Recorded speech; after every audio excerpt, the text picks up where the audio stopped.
What if the version of you walking through life isn't really you?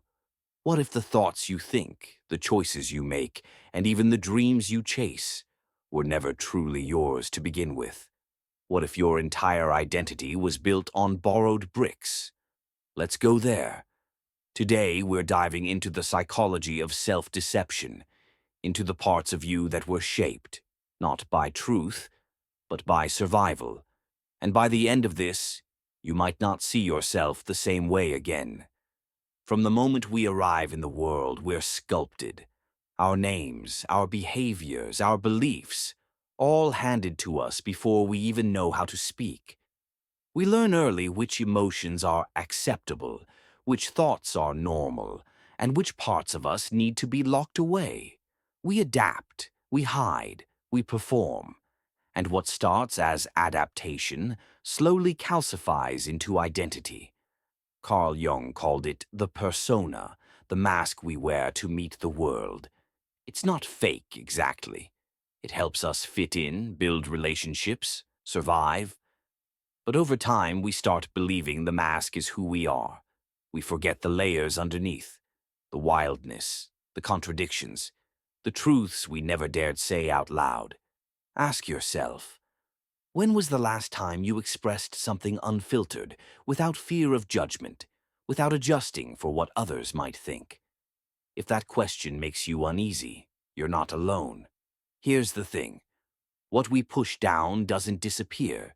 It becomes the shadow, the collection of rejected traits, forbidden feelings, buried instincts. Not evil, just unloved. Your sadness, your jealousy, your anger, your desires, the ones that didn't get permission to exist. They're still with you, just underground. You see it when you lash out and don't know why, when you sabotage your own success, when you overreact to someone else's behavior, not because of them, but because they've stirred something unresolved in you. Ever hated someone instantly for no clear reason? Ever been obsessed with someone's confidence, but also resentful? That's shadow work knocking. The world encourages persona. Smile, achieve, be normal, be successful. But it rarely teaches us to look inward, to question the script, to ask, is this who I am, or just who I've been told to be? And let's be honest, society rewards performance. You get applause for fitting in, not for becoming whole.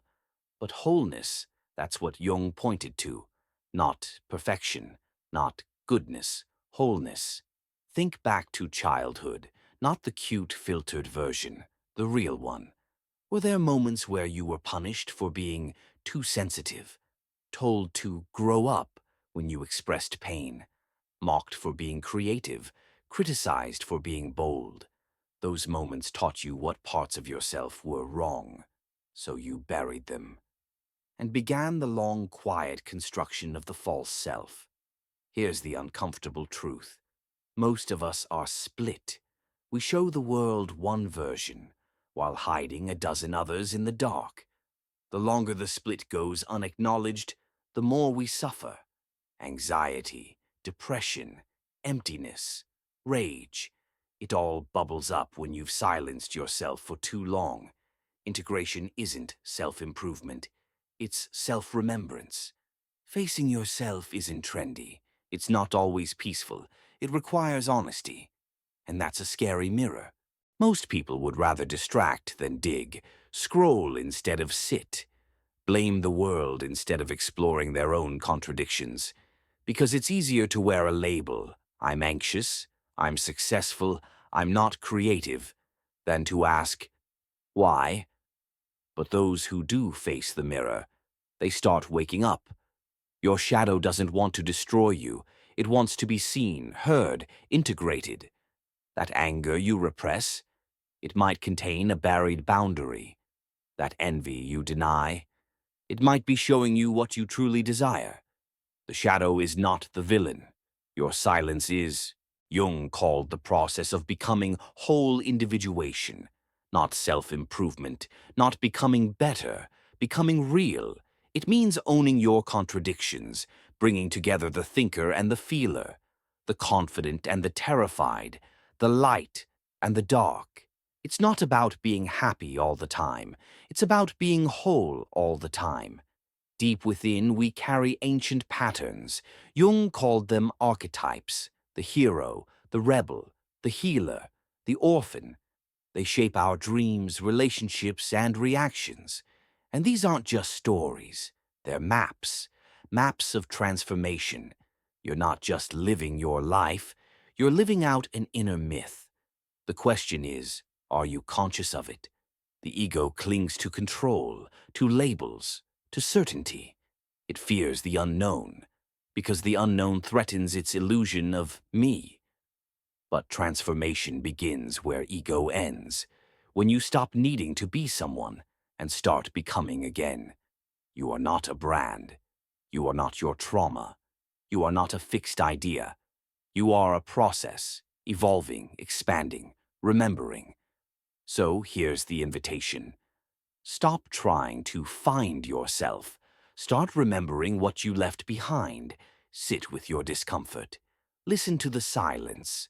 Notice the patterns. Trace the emotion back to its source.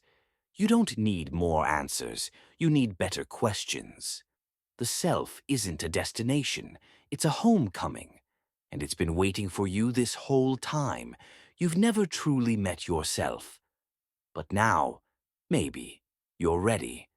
This is Fractured Psyche. Let's begin. Let's go deeper into the archetypes you carry within you. Jung believed we each hold not just one dominant archetype, but many. Layers of the psyche that influence how we love, how we fear, how we see ourselves and others. One of the most powerful inner dynamics is the relationship between the anima and the animus.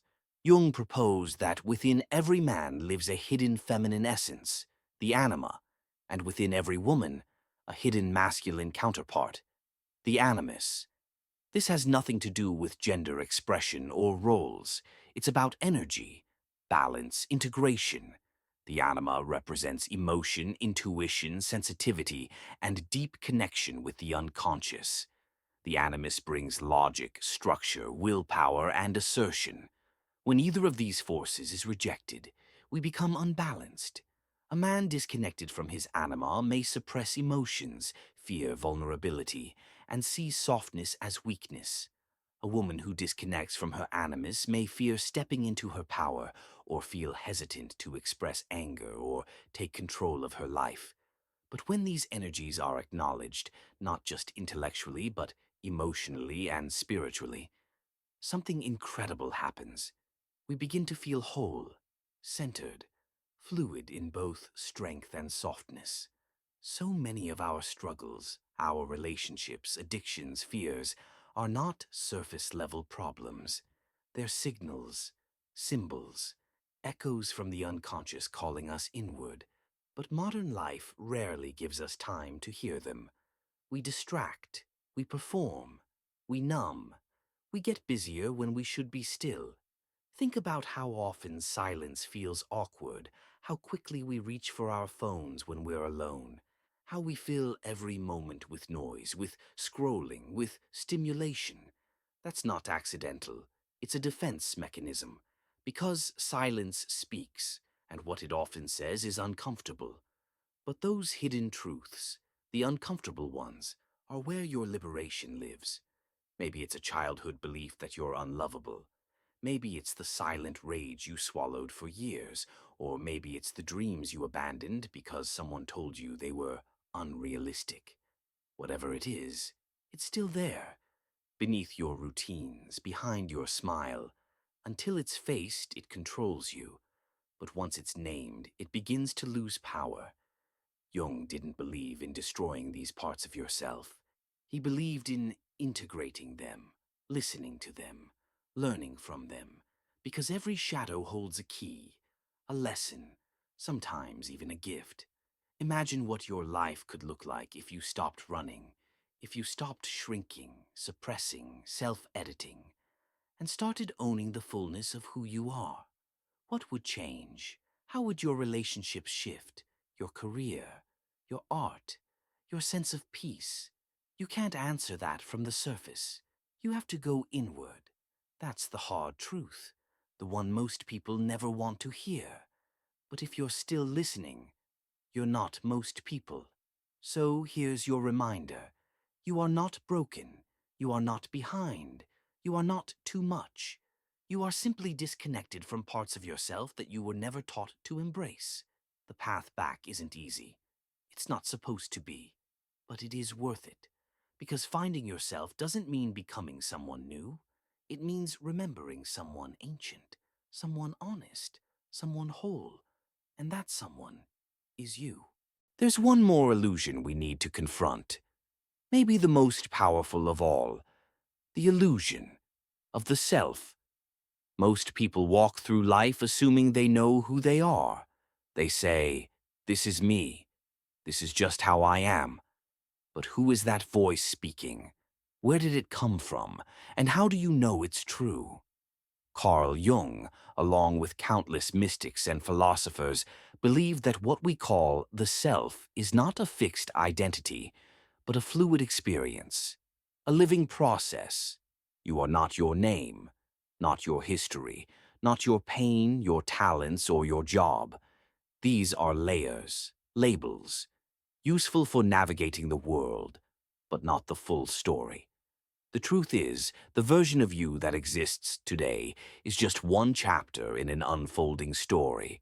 A story written by patterns inherited from ancestors, by beliefs you absorbed before you could question them, by choices you made to survive, not to thrive.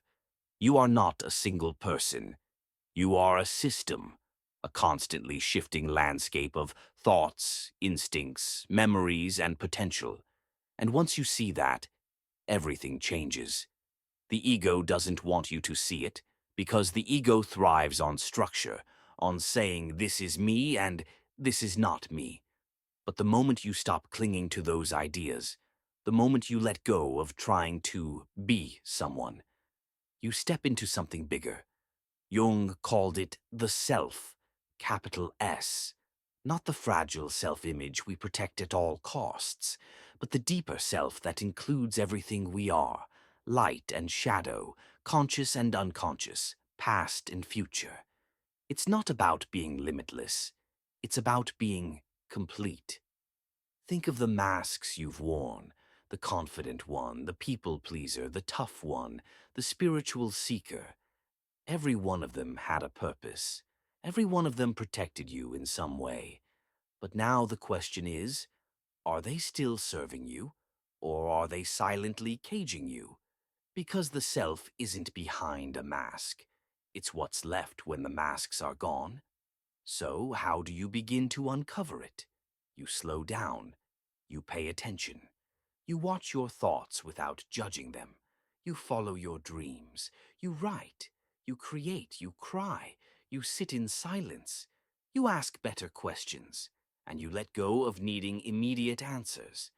That's how the real voice begins to surface. And slowly, piece by piece, something beautiful starts to happen.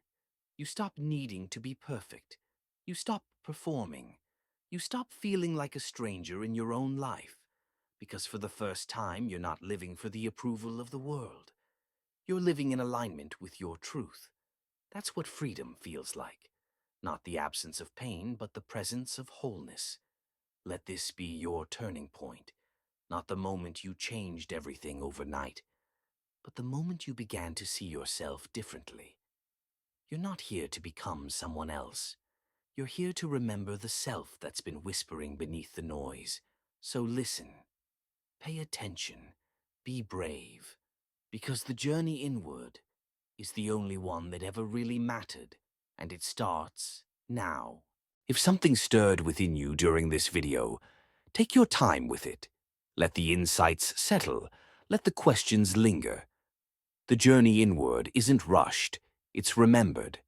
Thanks for watching Fractured Psyche. If this resonated, hit subscribe, or just stick around for the next one. And if a thought stood out, share it below. This space exists for seekers like you.